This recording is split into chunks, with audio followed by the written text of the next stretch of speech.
বহুতখিনি বদলাই দিলে আজিকালি সৈনিক স্কুল NGO প্ৰতিষ্ঠা কৰে তেওঁলোকে ৰিকগনাইজ কৰে দিল্লী পাব্লিক স্কুল টাইপ হ'ল যোৱা কেইদিনমান আগতে আমাৰ চিৰাঙত এখন সৈনিক স্কুল এটা NGO প্ৰতিষ্ঠা কৰিছিল ৰিকগনাইজ কৰি দিছে গতিকে আজিকালি সৈনিক স্কুলটো অকণমান গোটেই পতাৰ নিয়মটোই অলপ বেলেগ হৈ গ'ল খালি কাৰ্বি চুক্তি অনুসৰি চুক্তিত এখন সৈনিক স্কুল আছিলে এতিয়া তেওঁলোকে মানজা ডিফুট দিছে কিন্তু আগত যেনেকৈ সৈনিক স্কুল প্ৰতিষ্ঠা কৰাৰ নিয়ম আছিল সেইটো এতিয়া বাদ দিলে এতিয়া কোনোবা NGO সৈনিক স্কুল এটা পাতিব আৰু তেওঁলোকে আহি পৰীক্ষা কৰি এফিলিয়েশ্যন দিব সৈনিক স্কুলখনক এখন বোৰ্ড টাইপ কৰি দিলে যেনেকুৱা CBSE বোৰ্ড ICC বোৰ্ড তেনেকুৱা বোৰ্ড টাইপ তেওঁলোকে কৰি দিলে সেইকাৰণে ইয়াতে ধৰক কোনোবা মানুহে আগবাঢ়ি আহি সৈনিক স্কুল পতা নপতা এটা বেলেগ কথা আছে কিন্তু চৰকাৰে যেহেতু বহুত শৈক্ষিক প্ৰতিষ্ঠান বিশ্ববিদ্যালয় ডাঙৰ মেডিকেল কলেজ ইঞ্জিনিয়াৰিং কলেজ আজিকালি আমি নিজে কৰি গৈ থাকোঁ এই মাটিখিনি এবাৰ চৰকাৰৰ ওচৰলৈকে আহিলে আমি ইয়াক বহুতখিনি এটা ভাল এই গোটেই অঞ্চলটো ৰাইজৰ সুবিধা হোৱাকৈ বহুতখিনি কাম আমি কৰিব পাৰিম যোৱা পৰহি দিনাখন মোৰ DC বিলাকৰ লগত VC হৈছিলে যে আপোনালোকে মাটিবিলাক এতিয়া সংৰক্ষণ কৰক আৰু কাবাক যদি এলটমেণ্ট দিছিলে যিটো পাৰপাছত এলটমেণ্ট দিছিলে সেই কামটো নকৰিলে মাটিখিনি ঘূৰাই লৈ আহক বেদখল কৰাৰ অভিযোগ উঠিছে বহুতে বেদখলৰ বিষয়টো অলপ বেলেগ ধৰণৰ হৈ যায় সেইটো ক'লে আৰু এটা কনফ্লিক্টৰ কথা আহি যায় কিন্তু যিখিনি মাটি অন্ততঃ খালী আছে তাক আমি প্ৰথম এটা সংৰক্ষিত কৰি লওঁ যোৱা কেইদিনমান আগতে মই গোৱালপাৰাতো গৈছিলোঁ চৰকাৰৰ খালী মাটিখিনি মই সংৰক্ষণ কৰাৰ চেষ্টা কৰি আছোঁ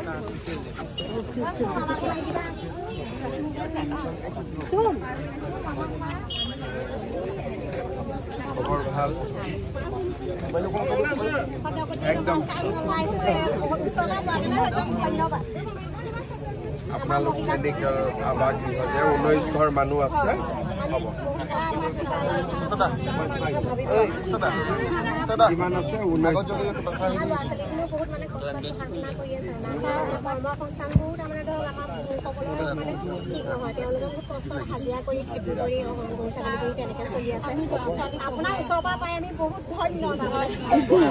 কথাখিনি পুৰা শুনিলো কিবা এটা কৰিম আপোনাক মাৰিবৰ কাৰণে মোবাইলটোতো মই খুলিব নোৱাৰিম কাৰ মোবাইলত কোনোবা এগৰাকী বাইদেউৰ মোবাইলত লৈ লওক আপোনাক পিছত দি দিব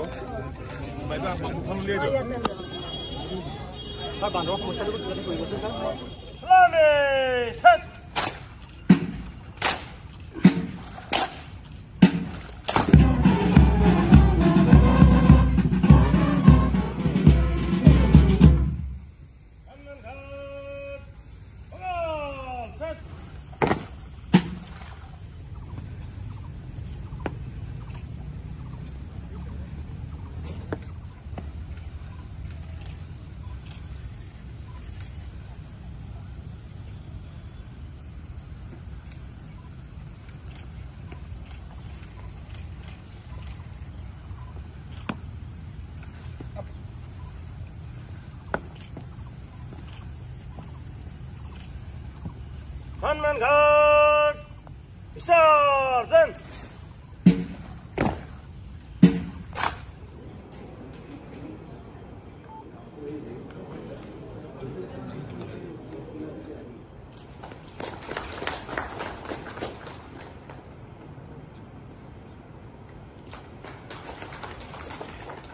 And Principal Secretary to the best police forces in the country. Ladies and gentlemen, may I request you to give the Honorable Chief Minister a standing ovation for what we are today.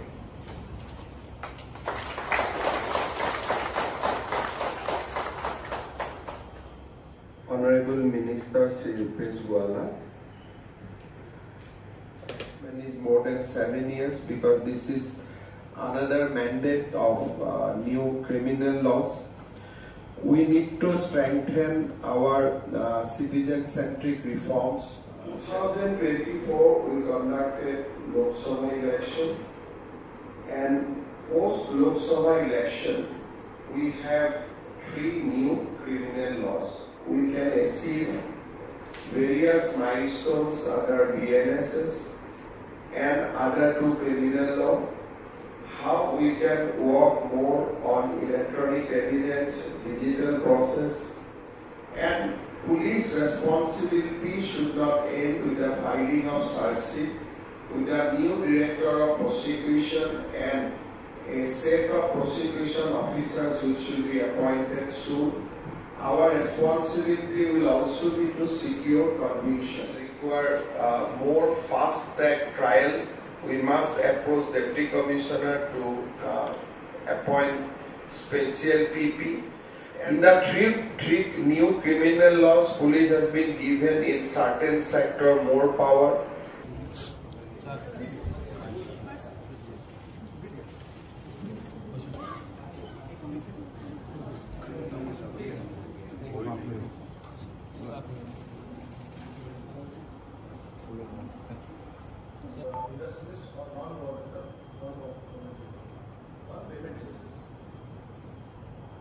The requirement and the application, they are both threat assessment of the police. +10% of uniform and kit allowance. Officer gross salary plus pension charge 25% of gross salary plus contingency charge 10% of gross salary plus. Government may not charge 10% uniform and kit allowance.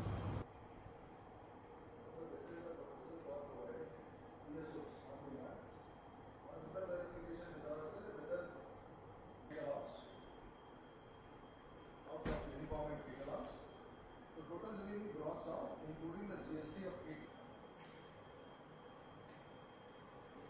We are going to make a presentation on Assam against drugs. During the colonial times, the British promoted the consumption of opium. The colonial times and the Mizoram,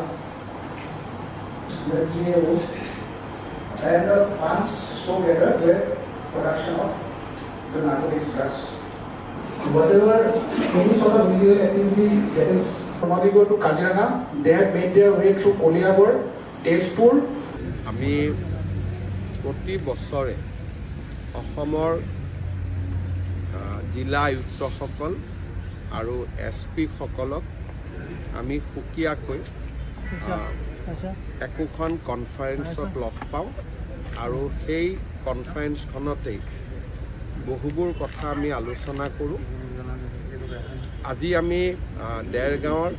Lachit Borphukan police একাডেমীত SP সকলক লৈ দুদিনীয়াকৈ SP সন্মিলন অনুষ্ঠিত কৰিলোঁ। অহা এটা বছৰলৈ ৰাজ্যৰ আইন শৃংখলা পৰিস্থিতি, ক্ৰিমিনেল ইনভেষ্টিগেশ্যন, পুলিচৰ প্ৰশাসনিক সংস্কাৰ, এই আটাইবোৰ দিশ সামৰি আমি দীঘলীয়াকৈ কথা বতৰা পাতিলোঁ। কেইবাটাও পৰামৰ্শও আহিছে। নতুনকৈ আমি যি ডাইৰেক্টৰ অফ প্ৰচিকিউশ্যন এটা নতুন বিভাগ খুলিছোঁ, যাতে ইনভেষ্টিগেশ্যন আৰু প্ৰচিকিউশ্যনটো চাব পাৰে, সেই সম্পৰ্কেও আজি আমি আৰক্ষী অধীক্ষকসকলৰ লগত আলোচনা কৰিলোঁ। আৰু মই ভাবোঁ যে এই আলোচনাখনৰ বা এই সন্মিলনখনে আমাৰ আৰক্ষীক আৰু অধিক জনমুখী হোৱাত সহায় কৰিব। ইয়াতে আমি অসম পুলিচে যোৱা কেইটামান মাহত লাভ কৰা কেইবাটাও সাফল্যৰ আমি প্ৰেজেণ্টেশ্যন কৰিছিলোঁ। ভূটানৰ পৰা আৰু অসম আৰু ভূটান সীমান্তত প্ৰায় 7টাকৈ হাতীক হত্যা কৰা হৈছিল হাতী দাঁতৰ ব্যৱসায় কৰাৰ কাৰণে। সেই গেংটো কেনেকৈ আমি ধৰিব পাৰিছিলোঁ, কেইবাটাও ড্ৰাগ ট্ৰেফিকিং কেছ কেনেকৈ আমি ফৰৱাৰ্ড বেকৱাৰ্ড লিংকেজ উলিয়াব পাৰিছিলোঁ। গোলাঘাট পুলিচ আৰু 11খন জিলাৰ পুলিচে লগ লাগি আমি ৰাইনো প্ৰচাৰৰ এটা বহুত ডাঙৰ গেঙক কেনেকৈ নিউট্ৰেলাইজ কৰিছিলোঁ। মৰিগাঁৱত চিম কাৰ্ডৰ ওপৰত হাজাৰ হাজাৰ ভুৱা চিম কাৰ্ড বনোৱা এটা গোটক আমি কেনেকৈ কৰায়ত্ব কৰিছিলোঁ। শোণিতপুৰ পুলিচে মিল একাউণ্ট অৰ্থাৎ ডুপ্লিকেট একাউণ্ট বনাই মানুহৰ পৰা হাজাৰ হাজাৰ টকা কেনেকৈ লুণ্ঠন কৰাৰ এটা আন্তৰ্জাতিক চক্ৰ এটাক আমি কেনেকৈ কৰায়ত্ব কৰিব পাৰিছিলোঁ আৰু নকল নোটৰ ডাঙৰ চক্ৰ এটাকো আমাৰ পুলিচে কেনেকৈ নিউট্ৰেলাইজ কৰিব পাৰিছিলে কেইবাটাও কেছ প্ৰেজেণ্টেশ্যনো SP সকলৰ সন্মুখত কৰা হ'ল যাতে ইখন জিলাৰ সফলতাৰ পৰা আনখন জিলাই শিকিব পাৰে সৰ্বমুঠ খুব সফলভাৱে SP কনফাৰেন্সখন হৈ গ'ল আৰু মই ভাবোঁ যে ইয়াৰ ফলত আকৌ এবাৰ কৈছোঁ যে আৰক্ষীক জনমুখী তৎপৰ আৰু সক্ৰিয় কৰাত আমি যথেষ্ট উপকৃত হ'ম যে কেছৰ কনভিকশ্যন যাতে বাঢ়ে আমি যাতে ভাল কৰি ইনভেষ্টিগেট কৰিব পাৰোঁ পুলিচৰ যিমানবিলাক জনমুখী কাম চাৰ্টিফিকেট ভেৰিফিকেশ্যন এইবিলাক যাতে তৎপৰ কৰি দিব পাৰে পুলিচৰ নিযুক্তি যাতে নিয়মীয়াকৈ হয় এই গোটেই কথাবোৰে আলোচনা কৰা আৰক্ষী নিযুক্তি খুব সোনকালে হ'ব লাগিব ছেপ্টেম্বৰত আগতে আৰক্ষীৰ নিযুক্তিও হয় আৰু ছেপ্টেম্বৰত নতুন এডভাৰটাইজো ওলায় আমাৰ গোটেই কনচেপ্টটোৱে হ'ল যে অসম আৰক্ষীত কোনো খালী পথ থাকিব নালাগে ড্ৰাগছ নিয়ন্ত্ৰণ হ'বই নোৱাৰে কাৰণ ই এটা বহুত ডাঙৰ চক্ৰ মণিপুৰত আপোনালোকে জানে মাইনমাৰত জানে হাজাৰ হাজাৰ বিঘা মাটি পপি কাল্টিভেশ্যনত আছে গতিকে এই যুঁজটো দীৰ্ঘদিনীয়া যুঁজ এইটো এটা দুটা দিনত জিকিব পৰা যুঁজ নহয় ই দীৰ্ঘদিন ধৰি তাক লাগি থাকিব লাগিব 10 বছৰ 20 বছৰ আপুনি সংগ্ৰাম কৰি থাকিব লাগিব ড্ৰাগছটো এনেকুৱা বস্তু সামান্য পেকেট এটা পকেটত লৈ আহিব কোনেতো সন্দেহো নকৰে সেইকাৰণে এই যুঁজখন এনেকুৱা যুঁজ যে ইয়াত ৰিজাল্ট 2 বছৰ 3 বছৰ কাৰণে নহয় দীৰ্ঘম্যাদী এটাৰ পিছত এটা কেছ ধৰি তেওঁলোকক ফাইনেন্সিয়েলি উইক কৰি দিব লাগিব হেণ্ডলাৰবিলাক ধৰিব লাগিব তেওঁলোকৰ বেকৱাৰ্ড ফৰৱাৰ্ড লিংকেজ কৰি তেওঁলোকৰ মালিকৰ ওচৰলৈকে যাব লাগিব এটা সময়ৰ পিছত আমি যাব নোৱাৰোঁ নেক্সট এড্ৰেছটো মাইনমাৰত আহি যাব সেইকাৰণে এইটো এটা দীঘলীয়া সংগ্ৰাম ইয়াৰ কাৰণে সমাজ আৰক্ষী দুয়োটাই বহুত ধৈৰ্য থাকিব লাগিব আজি আমাৰ কেবিনেটত কেইটামান গুৰুত্বপূৰ্ণ সিদ্ধান্ত লোৱা হৈছে আপোনালোকে জানে যে অসমত এতিয়া বহুখিনি উদ্যোগ আহিছে প্ৰাইভেট বিজনেছ আহিছে তেওঁলোকে চৰকাৰৰ পৰা PSU বিচাৰি থাকে যে আমাক প্ৰাইভেট সিকিউৰিটি আমাক PSU দিব লাগে বহুত ক্ষেত্ৰত আন বিষয়াসকলে বা আন ব্যক্তিসকলেও PSU বিচাৰে এতিয়া চৰকাৰে এটা আজি সিদ্ধান্ত লৈছে যে কোনোবা ব্যক্তিৰ যদি থ্ৰেট পাৰসেপশ্যন থাকে তেওঁ আমাক PSUৰ বাবে আবেদন কৰিব পাৰিব কিন্তু PSU জনৰ সম্পূৰ্ণ দৰমহা সেই ব্যক্তিজনে দিব অৰ্থাৎ ধৰক এতিয়া জাগিৰোডতে সেমিকণ্ডাক্টৰ ইণ্ডাষ্ট্ৰি আহিছে তেওঁলোকৰ বিষয়াসকলে ক'ব আমাক PSU দিয়ক আমি PSU দিম কিন্তু আমাক 75,000 rupees মাহত চৰকাৰক দিব লাগিব তাৰমানে it will be paid PSU কিন্তু পেইড PSU হলেও সকলোৱে নাপায় যাৰ থ্ৰেট আছে ভাবুকি আছে জীৱনৰ প্ৰতি তেওঁলোকেহে পাব দ্বিতীয়তে আজি আমাৰ কেবিনেটত আমি আপোনালোকে জানে যে আমাৰ চুবুৰীয়া ৰাজ্য মেঘালয়ত বহুতবিলাক কনচাৰ্ট হৈ আছে কেইদিনমান আগতে আহমেদাবাদত কনচাৰ্ট হৈছিলে কোল প্লে বুলি প্ৰায় GST হোটেলত থকা এই সকলো মিলি গুজৰাটে প্ৰায় এটা কনচাৰ্টতে 600 কোটি টকা উপাৰ্জন কৰা বুলি বাতৰি কাকতত এটা ইম্প্যাক্ট এনালাইসিস ওলাইছিলে আজি অসমৰ কনচাৰ্ট ইকনমিৰ ওপৰত আমি বাজেটত কৈছিলো তাৰ আজি আমি পলিচিটো ইয়াত এপ্ৰুভ কৰিছো আৰু আমাৰ ডিসেম্বৰ মাহত গুৱাহাটীত আমি এটা ডাঙৰ কনচাৰ্ট এটা অনুষ্ঠিত হ'ব কনচাৰ্ট ইকনমিৰ আধাৰত আৰু কনচাৰ্ট ইকনমিৰ ভৱিষ্যতৰ ভেনু হিচাপে গুৱাহাটী ডিব্ৰুগড় আৰু যোৰহাটক আমি আজি কেবিনেটত অনুমোদন দিয়া হৈছে অৰ্থাৎ যি কোম্পানী কনচাৰ্ট অসমত অনুষ্ঠিত কৰিব আহিব তেওঁলোকক আমি তিনিটা স্থানত কনচাৰ্ট অনুষ্ঠিত কৰিবৰ বাবে আমি ইনস্পায়াৰ কৰি এটা হ'ল গুৱাহাটী এটা ডিব্ৰুগড় এটা যোৰহাট গুৱাহাটীত ইতিমধ্যে ডিসেম্বৰ মাহত এটা ডাঙৰ কনসাৰ্ট আহিব আমি ভাবো যে মেঘালয়ৰ লগত আমি এটা সুস্থ প্ৰতিযোগিতা এটা কৰিব পাৰিম নহলে গোটেই কনসাৰ্ট ইকনমিটোত অসম সম্পূৰ্ণৰূপে ইমান দিনে বাদ পৰি আছিল আজি আমাৰ কেবিনেটত এটা সিদ্ধান্ত লোৱা হৈছে যে আমাৰ চাহ বাগানৰ শ্ৰমিকসকলৰ যিটো মজুৰি 250 টকা প্ৰতিদিনত হ'ব লাগে কিন্তু এটিসিএল অসম চাহ বাগিচাৰ গাৰ্ডেন সমূহক আমি 220 টকা দি আছে 1 অক্টোবৰৰ পৰা আমি 1 অক্টোবৰৰ পৰা আমি অল যিমানখিনি অসম চাহ নিগমৰ বাগিচা আমি বৰ্তমান চলাই আছো সকলোতে 250 টকা যিটো নটিফাইড ৱেজ আমি 1 অক্টোবৰৰ পৰা দিবৰ বাবে সিদ্ধান্ত লৈছো নুমলীগড় ৰিফাইনেৰীত আপোনালোকে জানে যে আমাৰ 26% অংশীদাৰিত্ব আছে নুমলীগড় ৰিফাইনেৰীত বিভিন্ন বিকাশ আৰু উন্নয়নৰ কাম চলি আছে নুমলীগড় ৰিফাইনেৰীত আমাৰ শেয়াৰ অফ ইনভেষ্টমেন্ট এটো লাষ্ট এণ্ড ফাইনেল কল বুলি কোৱা হয় 205 কোটি টকা ৰাজ্য চৰকাৰে দিবৰ বাবে সিদ্ধান্ত গ্ৰহণ কৰিছে আজি আমাৰ কেবিনেটত অসমত সোলাৰ পাৱাৰ জেনেৰেশ্যনৰ যিখন প্ৰমোশন পলিচি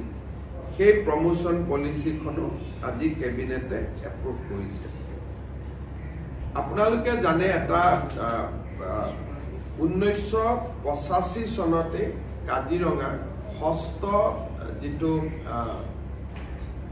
আমি ইয়াক কব গলে এডিশন বুলি কওঁ যেটো 6th এডিশন 1985 চনতে তাৰ খসৰা প্ৰকাশ কৰা হৈছিল আজিলৈকে তাক চূড়ান্ত ৰূপ দিয়া হোৱা নাছিল আজি আমাৰ কেবিনেটে কাজিৰঙাৰ 6th এডিশনটো আমি চূড়ান্ত ৰূপ দিও যেতিয়া কাজিৰঙাত আমি 6th এডিশনৰ ফাইনেল নটিফিকেশন আজি আমি এপ্ৰুভ কৰিছো ইয়াৰ টোটাল হেক্টৰ হ'ব 47,291 হেক্টৰ কাজিৰঙাৰ 6th এডিশন আজি কেবিনেটে ফাইনেলি নটিফাই কৰিছে ইমান দিন এটো এটা প্ৰিলিমিনাৰী নটিফিকেশনৰ ওপৰত আছিল আজিৰ পৰা এটো চূড়ান্ত হ'ল আৰু চূড়ান্ত বাউণ্ডাৰীটো আমি 47,291 হেক্টৰত আমি চূড়ান্ত কৰিছো এই চূড়ান্ত কৰোতে আমি ৰাইজৰ কেইবাটাও সমস্যা আজি সমাধান কৰিছো বিশ্বনাথ চাৰিআলি জিলাৰ গোপালজাৰণী গনাইটাপু জাবৰে ফুটে চাপৰি বালিগাঁও বিশ্বনাথ ঘাট উমাতামনি এই গোটেই কেটা অঞ্চলক আমি কাজিৰঙা হস্ত অনুসূচীৰ বাহিৰত ৰাখিছো উইদাউট ৰিডিউসিং দা এৰিয়া যেতিয়া প্ৰিলিমিনাৰী নটিফিকেশন আছিলে তেতিয়া 41,000 হেক্টৰ আছিলে আজি আমি হেক্টৰ 47,000 কৰিলো বঢ়ালো কিন্তু ৰাইজে ইমান দিনে ভোগি থকা সমস্যা গোপালজাৰণী গনাইটাপু জবৰে ফুটে চাপৰি বালিগাঁও বিশ্বনাথ ঘাট আৰু উমাতামনি আমি হস্ত অনুসূচীৰ পৰা আমি বাহিৰত ৰাখিলো ঠিক তেনে ধৰণে আমাৰ কলিয়াবৰৰ হাতিমুৰা হিলঘাট আদি যি অঞ্চলত ইমান দিন তেওঁলোকৰো এটা অনিশ্চয়তা আছিল তেওঁলোকো এতিয়া হস্ত অনুচ্ছেদত নাথাকে 6th এডিশনত নাথাকে কিন্তু total hectare of land in 6th edition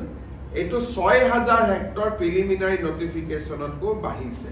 কাৰণ ব্ৰহ্মপুত্ৰৰ মাজত তেনেকুৱা নতুন এৰিয়া ক্ৰিয়েট হৈছিল গোটেইখিনি আমি হস্ত অনুচ্ছেদত আমি দিলো কিন্তু ৰাইজৰ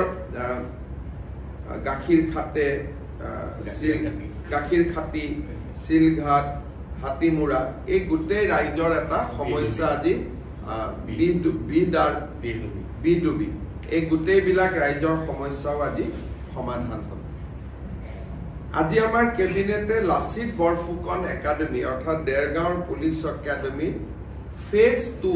যত নেকি ৰেসিডেন্সিয়েল কোৱাৰ্টাৰ সমূহ হ'ব ট্ৰেইনিং সকলৰ ৰেসিডেন্সিয়েল কোৱাৰ্টাৰ আৰু কলনীত থকা মানুহসকলৰ ৰেচিডেন্সিয়েল কোৱাৰ্টাৰ হ'ব 102 যিটো আমাৰ সেৱা আমি দেৰগাঁৱত কৰিম তাৰ বিল্ডিং নিৰ্মাণ এই গোটেইবিলাকক লৈ আজি কেবিনেটে 229 কোটি টকা অনুমোদন কৰিছে দেৰগাঁৱৰ পুলিচ একাডেমীৰ সেকেন্ড ফেজ অফ ডেভেলপমেন্টৰ কাৰণে 229 কোটি টকা আজি আমাৰ কেবিনেটে ডিব্ৰুগড়ত অসম বিধানসভা নিৰ্মাণ কৰিবৰ বাবে য'ত নেকি MLA হোষ্টেল থাকিব বিধানসভা থাকিব 1000 মানুহ বহিব পৰা এটা ডাঙৰ অডিটৰিয়াম থাকিব এই গোটেইবিলাক লৈ আজি ডিব্ৰুগড়ত আমাৰ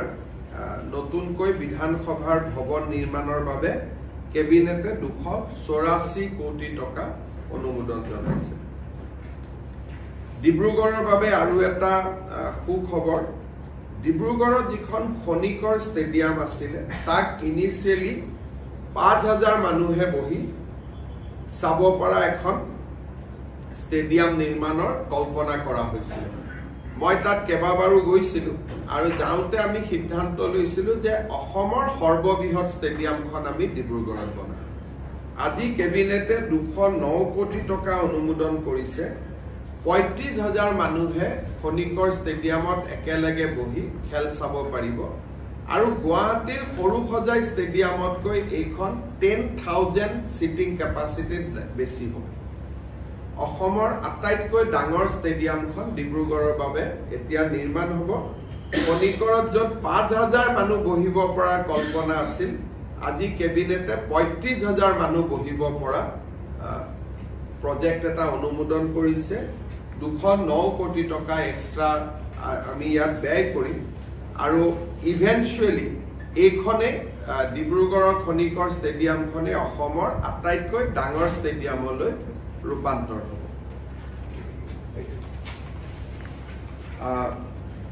আমাৰ 8 ডিসেম্বৰ তাৰিখে আজি আমি যেটো কনসাৰ্ট ইকনমিৰ কথা কলো বিশেষকৈ ইয়ং জেনাৰেশনে খুব ভাল পাব পোষ্ট মেলনে বুলি এটা ডাঙৰ কনসাৰ্ট গ্ৰুপ আছে 8 ডিসেম্বৰত তেওঁলোকে গুৱাহাটীত আহি পাৰফৰ্ম কৰিব আজি আমাৰ যেটো কনসাৰ্ট ইকনমি আমি এপ্ৰুভ কৰিলো তাৰ প্ৰথম ৰিজাল্ট হ'ল যে 8 ডিসেম্বৰত পোষ্ট মালনে আহিব আদাৰৱাইজ তেওঁলোক শিলংতে যায় এবাৰ গুৱাহাটীত হ'ব আৰু খনিকৰ আদি ষ্টেডিয়াম জোৰহাট হৈ গলে লাহে লাহে আমি জোৰহাট ডিব্ৰুগড়টো লৈ যাব পাৰিম but post Malone show on 8 December in Guwahati is confirm আজি আমি আমাৰ ৰাজ্যিক সভাপতি দিলীপ শইকীয়া ডাঙৰীয়াৰ নেতৃত্বত সৰ্বানন্দ সোণোৱাল পবিত্ৰ মাৰ্ঘেৰিটা কামাখ্যা প্ৰসাদ পাছা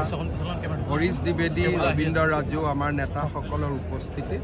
আমি নিৰ্বাচনৰ ফলাফল পৰ্যালোচনা কৰোঁ আঞ্চলিক পঞ্চায়তসমূহ কেনেকৈ গঠন হ'ব তাৰ বিষয়ে আলোচনা কৰোঁ জিলা পৰিষদসমূহ আমি কেনেকৈ গঠন কৰিম তাৰ বিষয়ে আমি আলোচনা কৰোঁ আমাৰ দলে কি ধৰণে গাঁও পঞ্চায়তৰ সভাপতি নিৰ্বাচনত ভূমিকা আগবঢ়াব তাৰ বিষয়ে আমি আলোচনা কৰোঁ অসমত আহিবলগীয়া যদি ভগৱানে নকৰক বানপানী আহে আমাৰ দলে কেনেকৈ দুৰ্গতসকলক সহায় কৰিব তাৰ বিষয়ে আমি আলোচনা কৰোঁ অহা 25 তাৰিখে মন কি বাত অনুষ্ঠান আছে মন কি বাত অনুষ্ঠানৰ লগত ৰজিতা খুৱাই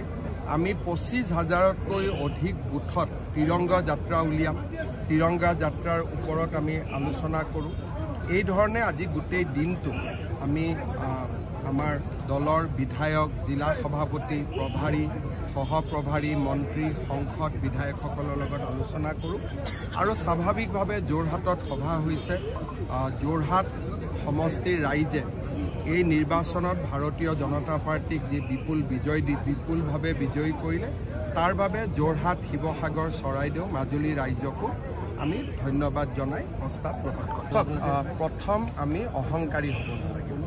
যে আমি যদি ভাবোঁ যে এই নিৰ্বাচনত আমি জিকিলোঁ বিধানসভাৰ নিৰ্বাচনত ৰাইজে আমাক নিজে নিজে ভোট দিব আমি ভুল কৰা অহা 8 মাহত প্ৰতিটো দিন প্ৰতিটো ক্ষণ প্ৰতিটো পল আমি ৰাইজক সেৱা কৰিব লাগিব নো ডাউট আমাৰ এটা সুন্দৰ পৃষ্ঠভূমি তৈয়াৰ কিন্তু এই পৃষ্ঠভূমিটোক যদি আমি নিজেই ভাঙি দিওঁ অহংকাৰ ৰাইজৰ কাম নকৰি জিকিলোৱে টিকটৰ কাৰণে কাজিয়া পেচাল কৰি তেতিয়া মানুহ আকৌ আমাৰ পৰা আঁতৰি যাব সেইকাৰণে প্ৰত্যেকটো বিজয় বিনম্ৰতাৰে সৈতে গ্ৰহণ কৰিব লাগে আৰু ভৱিষ্যতৰ চিন্তাৰে প্ৰতিটো বিজয়ক আশীৰ্বাদ বুলি গণ্য কৰিব লাগে আৰু ভাৰতীয় জনতা পাৰ্টীয়ে এই বিজয়ক অসমৰ ৰাইজৰ আশীৰ্বাদৰ নিৰ্মালী ৰূপে গ্ৰহণ কৰিছে। অপাৰেশ্যন সিন্দুৰ বা অপাৰেশ্যন সিন্দুৰ ভাৰতৰ গোটেই আমাৰ যিটো পৰিক্ৰমা তাত এটা ডাঙৰ টাৰ্ণিং পইণ্ট। আপোনালোকে জানে যে ইমান দিনে আমাৰ দেশত সন্ত্ৰাসবাদৰ আক্ৰমণ হৈ আছে। অসমত হৈছে, পশ্চিমবংগত হৈছে, কাশ্মীৰত হৈছে, মুম্বাইত হৈছে, দিল্লীত হৈছে। আমি কেতিয়াও উভতাই আক্ৰমণ কৰিব শিকা নাছিল। বালাকোট পুলৱামাত আমি কৰিছোঁ, কিন্তু আমি পাক অকুপাইড কাশ্মীৰলৈকেহে গৈছোঁ। কিন্তু পাকিস্তানৰ ভিতৰলৈকে সোমাই যোৱাৰ যিটো নীতি লাহোৰ ইছলামাবাদলৈকে, ই ভাৰতৰ গোটেই ৰাষ্ট্ৰৰ যিটো পৰিক্ৰমা সেই পৰিক্ৰমাটোৰ এটা টাৰ্ণিং পইণ্ট। এতিয়াৰ পৰা ভাৰতত কোনোবাই যদি সন্ত্ৰাসবাদৰ আক্ৰমণ কৰে তেতিয়া সেই মানুহজনেও বুজিব, সেই সংগঠনটোৱে বুজিব যে আমি বম ফুটালে নহ'ব, আহি আমাকো বম ফুটাব। এই যিটো ৰাষ্ট্ৰীয় চেতনা নৰেন্দ্ৰ মোদী ডাঙৰীয়াই জগাই তুলিলে, সেনা বাহিনীয়ে তাক কাৰ্যত ৰূপায়িত কৰিলে। ই ভাৰতৰ গোটেই এটা আমাৰ ৰাষ্ট্ৰৰ চৰিত্ৰটোকে সলনাই পেলালে। আগতে ভাবিছিল ভাৰত এখন খুব নিমাখিত ৰাষ্ট্ৰ, ভাৰতক মাৰিলেও আমাক কোনোবাই যদি এটা গালত চৰ মাৰে আমি আনখন গাল পাতি দিম। তেনেকুৱা ধৰণৰ এটা আমাৰ ইমেজ কংগ্ৰেছৰ দিনত নিৰ্মাণ হৈছিল। মোদী ডাঙৰীয়াই লাহে লাহে পৰিৱৰ্তন কৰি অপাৰেশ্যন সিন্দুৰত একেবাৰে পথ পৰিৱৰ্তন কৰি আন্তঃৰাষ্ট্ৰীয় প্ৰেক্ষাপটত এই বস্তুটো কেনেধৰণে আপোনালোকে বেছি যাব পাব? কেনেধৰণে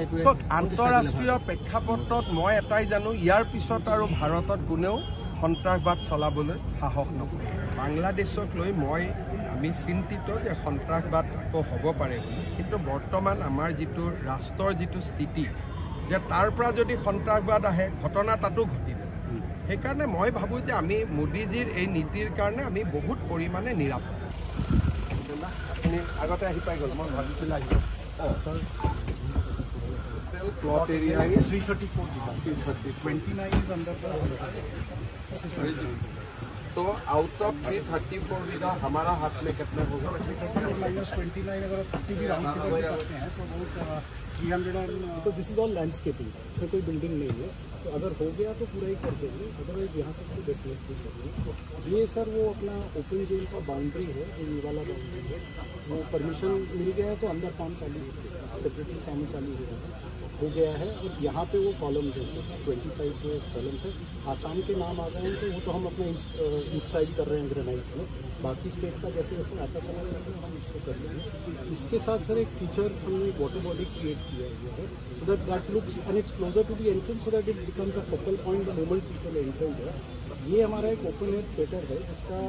500 स्केलेबल टू 1000 का seating capacity for cultural activities, and यहाँ पे we were thinking that because the museum building is located here, this can be a backdrop for a light and sound related to the freedom movement and history of this day. बना लो अभी sir estimate में नहीं है, अभी estimate में so that we can make a the rest is all parks. The park में sir apart from yoga meditation এতিয়া আমাৰ হিতেন্দা আমাৰ আগৰ পাৰ্ক কোনখন? ডাঙৰ পাৰ্ক এতিয়া বৰ্তমানটো আমাৰ ফুল পাৰ্ক এখন 4 নম্বৰ ৱাৰ্ড পাৰ্কখন আৰু নেহৰু পাৰ্ক এইখন আমি হেৰি কৰিলোঁ। तो এইখন এতিয়া सबसे ডাঙৰ পাৰ্ক আৰু এইটো ৰিক্ৰিয়েশ্যন চেণ্টাৰ হ'ব। सर इसमें एक मेन 2-3 इशू है सर। एक वो वीरेंद्र भट्टाचार्य जी का जो घर है that is right now in bad condition. तो एमएलए सर का एक सजेशन ये था कि उस पर हम पैसा खर्चा करें to renovate it because over a period of so many years it is been dilapidated and remaining empty, so it has deteriorated even further. So he was suggesting that we make a identical building. ये घर को तो आप नहीं बना सकते, इसका photograph लेके ये जैसा बना के वैसे ही that is what he was saying. वो नीचे हमने वही किया है যেনেকৈ সুদমাৰ্চন হ'লো তেনেকৈ वही हमने रेप्लिका ही बनाया है পুৰা খালি হিতেন্দাই অলপমান তেওঁলোকৰ ঘৰৰ মানুহক জনাই দিব যে এইটোতো ৰিপেয়াৰিং নহয় তেওঁলোকৰ অলপ অনুমতি एक सर ये जो पुराना DIG ऑफिस था और उनका बिल्डिंग्स था this was getting converted into the museum jail museum এই প্ৰজেক্টটো আমি কোন ডিপাৰ্টমেণ্টত দিম সেইটো লাগে ঠিক আছে মই ডিপাৰ্টমেণ্টত ঠিক কৰি দিম कनेक्शन के लिए दो चीज তো আপোনালোকক এটা ডিপাৰ্টমেণ্ট লাগে যোনে এইটো চেক কৰিব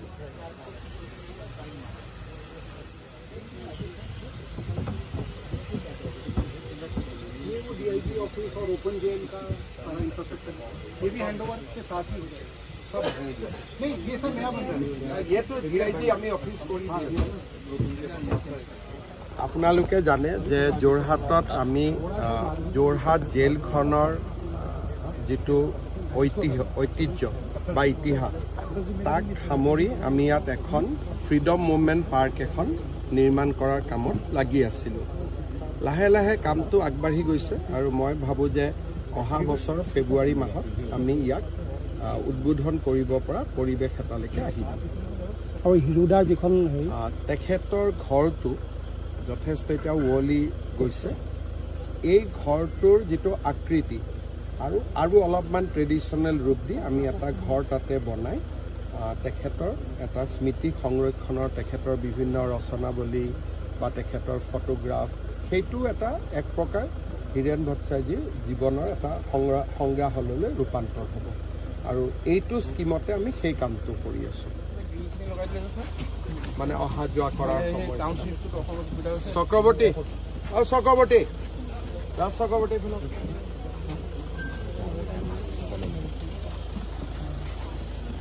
এওঁলোকৰ কথাখিনি বুজক পৰিয়ালটোৰ মাজত এওঁলোকে ডিভাইডাৰ নোহোৱাকৈ ছাপোজ বনাই দিছে তিয়ক টাউনখনৰ বহুত ক্ষতি হ'ব গতিকে মাজত কৰিব লাগিব আপুনি এখেতৰ পৰা কথাখিনি বুজক তাৰপিছত মোক বুজাব আমি এটা সমাধান উলিয়াব राखे সমজিলাৰ কাৰ্যালয়টো ডিচিয়ে জানিব ক'ত দিব কৈছে আমি এতিয়া তিয়কখন বহুত দীঘলীয়া হৈ গ'ল নে মাজত নিদিলেতো মানুহৰ কষ্ট হ'ব তাৰমানে আমি এটা ঘৰত তিয়কৰ মানুহখিনি আৰু ইফালৰ মানুহখিনিও কষ্ট পাব অলপ তোমালোকে বহি লোৱাচোন ডিচি আলোচনাত মাতিব এইটো কিন্তু কৰি দিবই লাগিব যাওঁ বাবা